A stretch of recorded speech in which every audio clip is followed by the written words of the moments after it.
agaasimaha guud ee wasaaradda xiriirka golayaasha arrimaha dastuurka Jamhuuriyadda Soomaaliland waxa uu ka hadlay qorshayaasha kala duwan oo ay ku hawleeyeen dhinaca wasaaradda xiriirka golayaasha iminka intii 4-6 bilood ama 4-5 bilood ugu dambeeyay waxaan ku jirnay sidii wax weeye loo sameyn lahaa wasaaraddu ay u sameeysan lahayd oo hore u jirin wax weeye strategy plan oo strategigaas runtii 5 sano soo socda wax weeye cadeynaya ama uu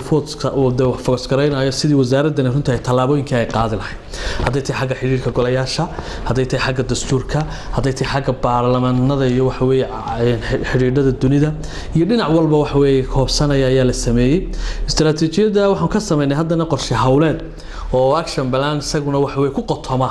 wixii sanadkan ka fulaya in hawsha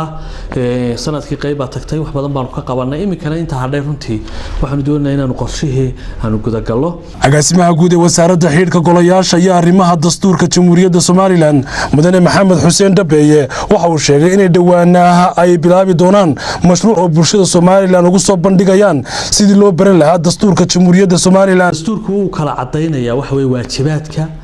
wax weeye muwaadiniinta lagu leeyahay iyo ka iyagu xaq u leeyihiin marka asaaskiisa la eego dalku wuxuu ka kooban yahay 3 waaxood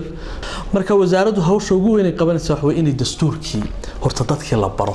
oo la soo bandhigo oo wax weeye meel walba la gaarsiiyo gobolada iyo degmooyinka in media laga sii daayo inay dadka reer Soomaaliland aqoon weyn ay u yeeshaan in dabadeedna dastuurkii wax weeye marka la barto laga doodi karo dadku wax weeye awood ay u yeeshaan inay qodobka sax ah iyo ka qabiyadu ku jirto iyo ka wax ka bedelka u baahan iyo ka kaabista ee dadka ay ka timaadeen reer Soomaaliland ilaa dadku iyaga wax weeye waa wixii lagu dhaqeeyo maxay tahay uu aftidii ugu dambeysay iyaga u qaaday